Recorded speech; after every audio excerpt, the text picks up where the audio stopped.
Welcome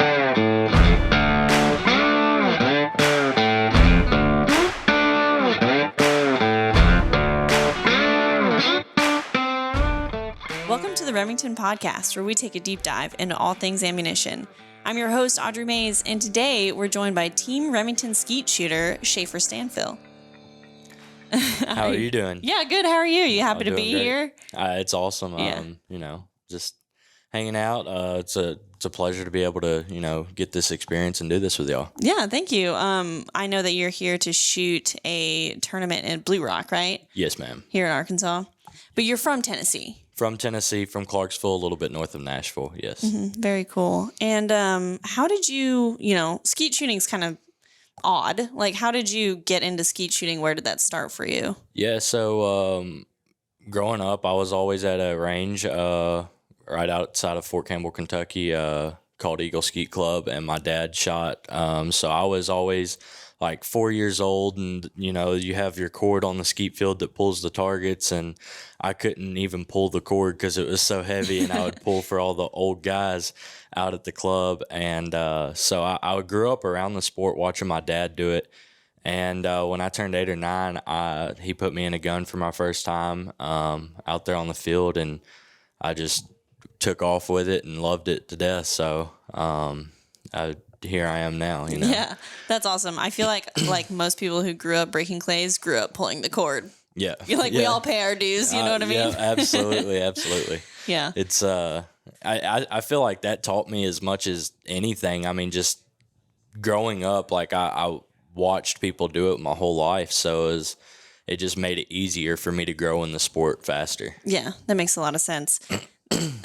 Skeet shooting, we're going to dive into a little bit. So can you break down the basic rules of skeet shooting?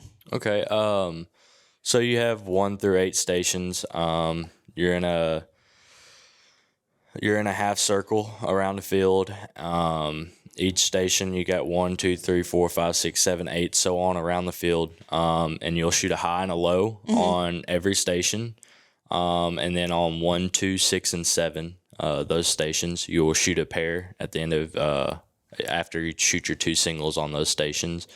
It's a very repetitious game, and once you start learning the sport and getting better and better at the sport, and you start going to tournaments, you learn that it's a game of perfection, and you can't mess up. I mean, you have to hit every target because it comes down between 1 target every tournament. Right, like 100's a winner and 99 you're probably in third. Absolutely, yeah. Absolutely. So, and by high-low houses, you literally mean that, right? Like one's higher than the other. Yeah, one. well, so one comes out of they're both across from each other on the field, and one comes out higher.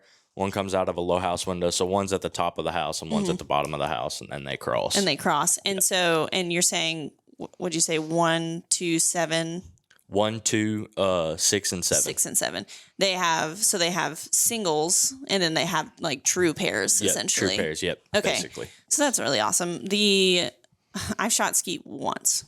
Okay. Ever. Yeah. And it was quite the experience, especially I think it's station 8 where they're flying right over you. That's what a lot of people, starting out, it's the tricky one. But I feel like after you shoot it a while and you start to learn the sport, like, and get experience under, behind the gun, like it becomes one of the more easy stations on the field. Like it's just one of your more simple targets that you do not see is commonly missed. Because they're flying straight at you, right? So pretty much, yeah, essentially, yes. And then at every other station, they're more like, going across your field of view.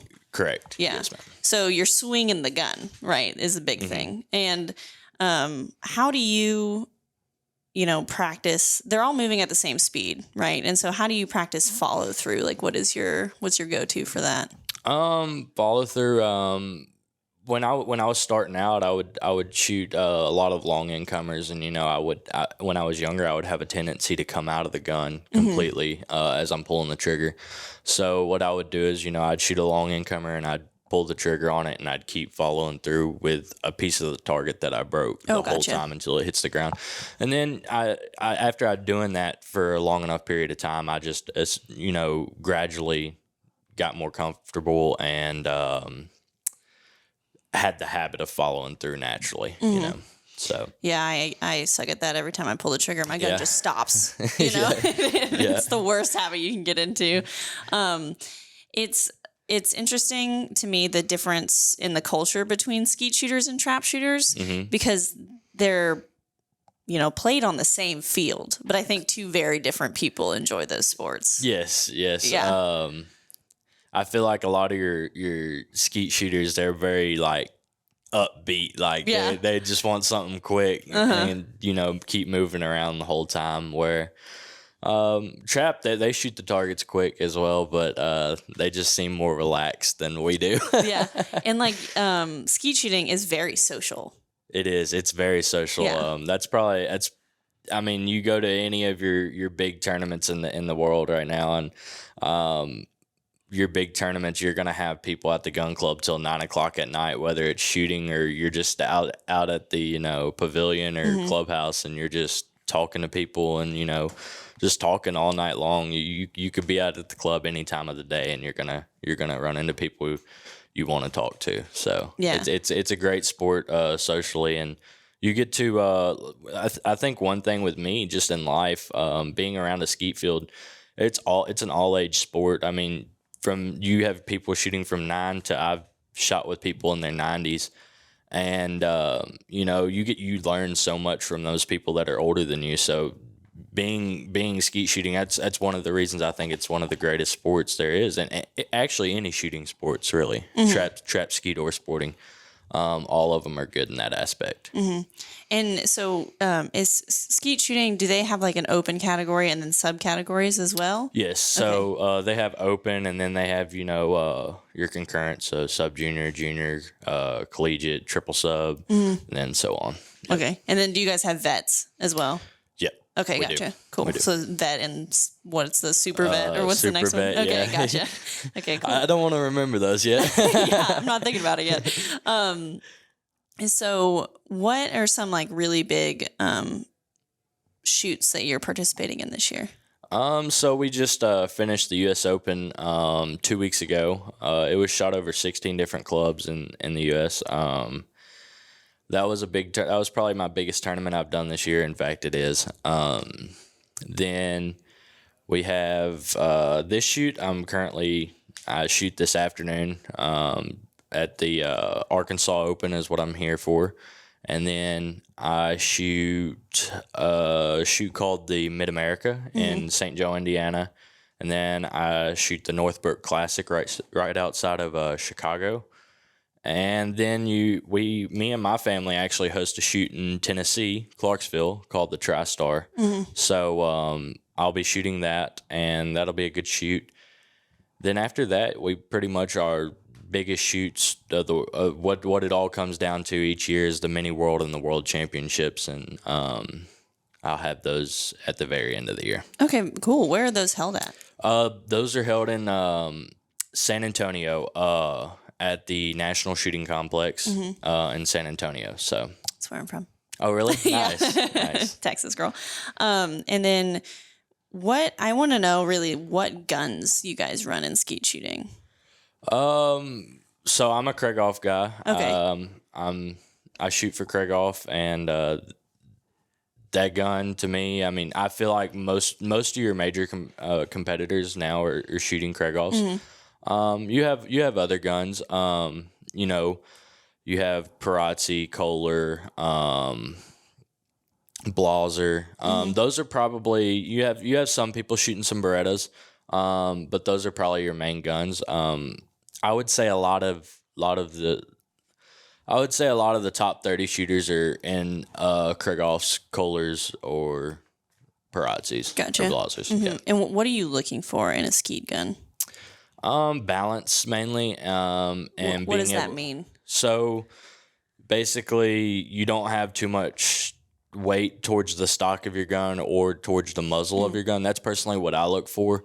I look for that perfect balance. And then Also, a lot of people in skeet shooting shoot a 30-inch barrel, where sporting clay shooters shoot, say, 32-inch or 34-inch barrel. Okay. I personally, I'm a regular. I shoot a 32-inch barrel, and I don't know why I love it so much, but I do. And I used to shoot a 30-inch barrel when I was younger, and then I was going through some trouble with stock fitment and everything else, so I borrowed some guy's gun for a weekend, and I went and practiced with it, and I wasn't missing really much at all. And I was like, I like this. I need one. So I ended up getting a gun just how I had it, except with a 32-inch barrel, and started shooting 32s. And a lot of people don't like that in skeet shooting, mainly because you on your doubles. So we shoot a doubles event as well that's all the way around the field. Okay. And so from every single station except for 8, because it would be unsafe. Yeah, right. It's going to hit you in the back of the head. So anyhow, a lot of people don't like shooting 32-inch barrels because that's so much gun to move back, swing, boom, and then get back around to the next target. So a lot of people shoot 30-inch barrels in skeet, but that's what I prefer as a 32. Okay. And that's really interesting that you say balance, because I figured that you would actually want more weight in the barrel so you would be able to swing it, evenly. But I guess to each his own. I want it to be like a perfect balance between each hand. I don't want it to be too much in either hand. It's because when you shoot around a skeet, you shoot 100 targets, right? Yeah. Well, it'll be 4 boxes of 25. Of 25. Yep. Okay. And I guess that makes sense. You don't want to fatigue like one side of your body. Correct. Right. That's why you want it balanced. And you want that gun to fit you. Absolutely. Right. So is it the same as trap shooting where you want, every time you pick up the gun, you need it to go in the same spot?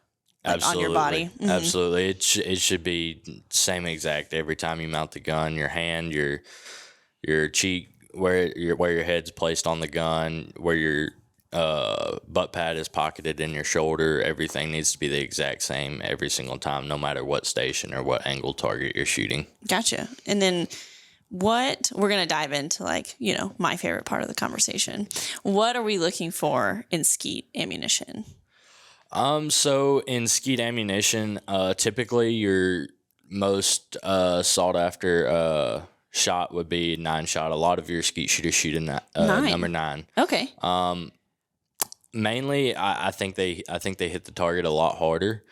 My biggest thing with number 9s is we will put shot in our hands, and you take 8 shot, and you're going to have less BBs, and your pattern's going to be about the same. And then you take 9, and then it's like your patterns are more packed because you have more BBs inside the shell. You have more shot inside there. So anyhow, you're not shooting really long targets. Right. So therefore, number 8s and stuff like that, you don't see them. I don't like to use those as much because it's not like I need that heavy shot. You don't need that punch. Yeah, I don't need that punch. I just need a bunch of BBs in the air to give me my best shot at hitting the target, right? Because at the end of the day, you're not, as long as you break them in half, they're broke, right? Right, exactly. But anyhow, my biggest thing, so I used to, with recoil, would shoot the 20 gauge in the 12 gauge event because I shoot 12, 20, 28, and 410 all in skeet.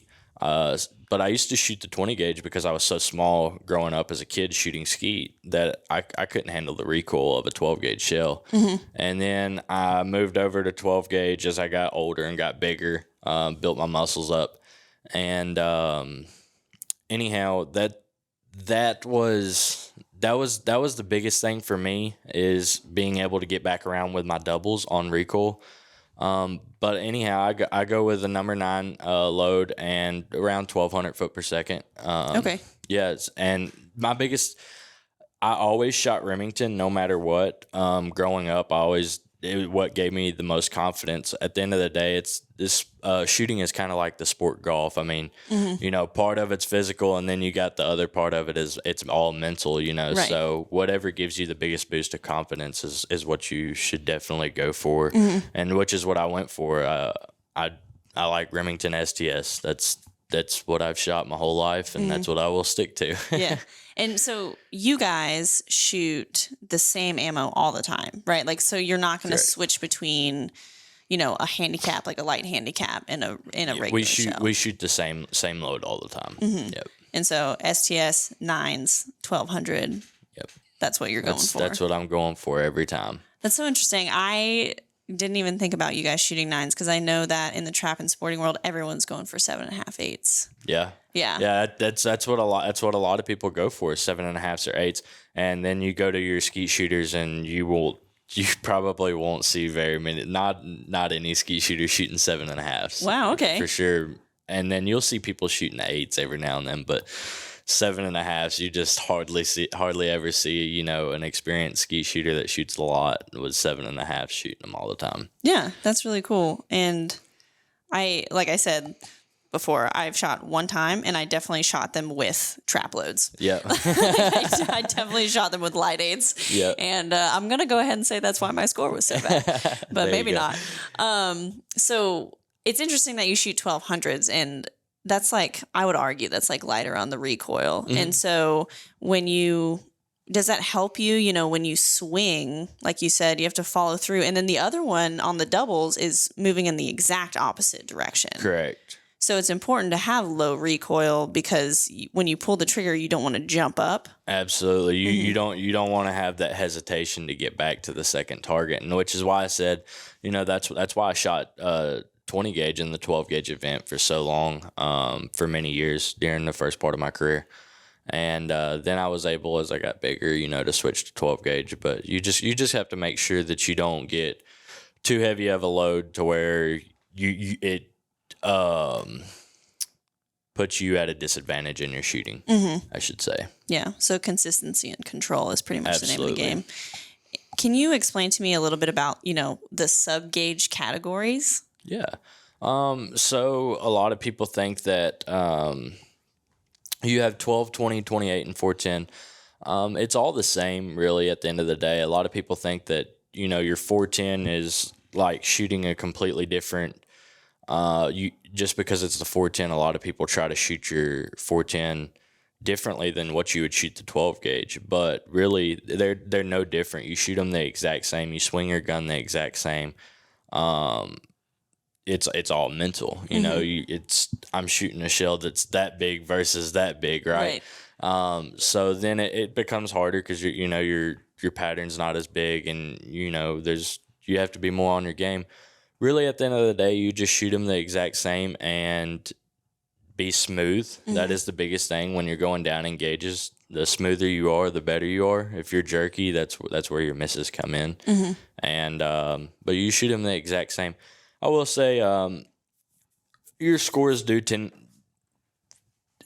typically go down as you're going in gauges, which is a lot of people. That's just mental, and which is it's a common thing. You're not going to shoot as good in the 410. It's just you have very little room for mess up. Yeah, smaller shell, less shot. Absolutely. Smaller pattern. But it's all the same at the end of the day. Yeah, so like the technique is the same, the gauge is just different. Everything's the same. It's just people's mentality about it is different, which is what causes everybody to mess up more often, usually.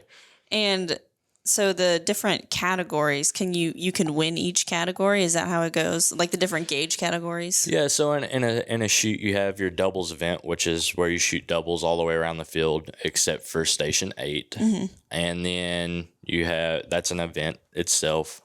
Then you have your 12 gauge, which is 100 12 gauge singles with your regular round of skeet, and then 20, 28, 410. Then you have your event, and you can win a title in each of those gauges. And then you have your HOA, and that is your 12, 20, 28, and 410 all combined. And then you have your HAA, which is doubles 12, 20, 28, 410. Okay. And that's each title that you can win in a skeet shoot. How often is it that the HAA winner is different than the HOA winner? Not very often. Okay. Usually, because if you're having a great week, usually that person is shooting good all week long, and But every now and then you do have a different winner in HAA versus HOA, because say if, a person that shot great in singles that week didn't shoot as good in doubles, there you go.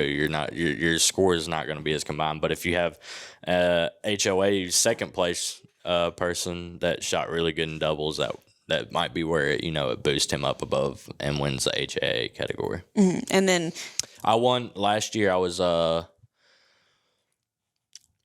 third or fourth in HOA in the world last year, and I ended up winning the HAA at the World Championships last year. Very awesome. So yeah, there's I mean, it just depends on how you shoot in doubles, and some people are shooting well at doubles at times, and then doubles is a tricky game.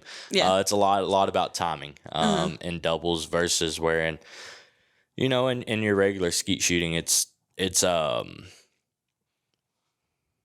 is about timing a little bit, but you have a lot more time if you're not shooting it in the area you want to shoot it in. That's okay. You got a little bit more time to drag it out. Where if in doubles you don't shoot your first target in this certain area, you're going to be really far behind on your second target, and you just got to pull off a crazy shot in order to hit it. But yeah, it's not too uncommon. But it's not every time the same winner. Awesome. I hear that doubles is a lot about rhythm. Rhythm and timing, pull, bang, bang. Every time it's got to be like that. Yeah. Does that make you a good dancer is what I want to know. A good dancer? Yeah. No, I can't say it does. Like if you have good rhythm there, you should have good rhythm other places. That's awesome. I'm glad to hear that you won HAA though. That's pretty awesome. Thank you. Yeah. How did you feel in that moment? Like, did you, were you, I would have cried. So I did cry at first. I couldn't believe it. I'd gotten many runner up and thirds at the world before. And it was an awesome experience. I didn't know, until I gotten done shooting that morning. I was one of the first flights for the 410 and I knew I put down a pretty solid score. And, one of my squad mates says, "I think you did it." As soon as I shot the last target. And I was like, man, don't say that. You don't know that yet. You never know what can come in. And so I waited about half a day just wondering. There was one or two guys that could have shot the 410 and shot it extremely well and beat me. And anyhow, one of them walks up to me as I'm sitting beside the food trucks under the tent, and I'm just scarfing down a burger, stuffing my face. And he comes up and he's like, "Great shooting, man." And I was like, "How'd you do?" And he was like, "Oh, I didn't do well." And he was like, "You won it." And I was like, I tears come to my eyes. It was an awesome feeling. And first thing I did, my parents, they had went back to the hotel or went and got lunch somewhere else from the range, away from the range that day. The first thing I did was call them and, call people. It was an awesome experience. Yeah, that's amazing. Like, and to wear the Remington name and Absolutely. To shoot that way. And, you've been shooting Remington your whole life. Yeah. So that's amazing, Yeah, huge feat. Like, you should be extremely proud of that. That's awesome. Thank you. Yeah. Thank you. Well, do you have anything else that you want to tell the people about skeet shooting? Biggest thing is don't get discouraged when you miss. Just keep going out there and trying. I mean, you don't ever hit a target and learn something from a broke target. You only learn something from missed targets at the end of the day. So, it takes targets missed in order to grow in the sport. And get out there, whether you want to do it competitively or not. Just get out there and do it. Do it as much as you can with friends and family. There's skeet ranges all around the country, so just get out there and do it. And what's the organization, like the National Skeet Organization? What's it called? NSSA. Okay. Yep. And so National Skeet Shooters Association. If you want to find any information, that's all online, right? Yep. About joining. Yep.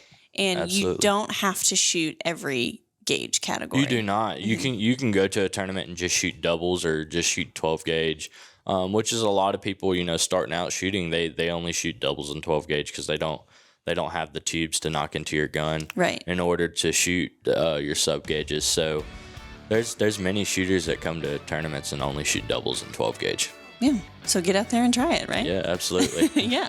Well, there you have it, guys. Remington is on the rise. Like, comment, subscribe, and be sure to share this podcast with your hunting or shooting buddies. If you have any questions for me or Shaeffer here, you can email us at podcast@remington.com. Thanks for listening.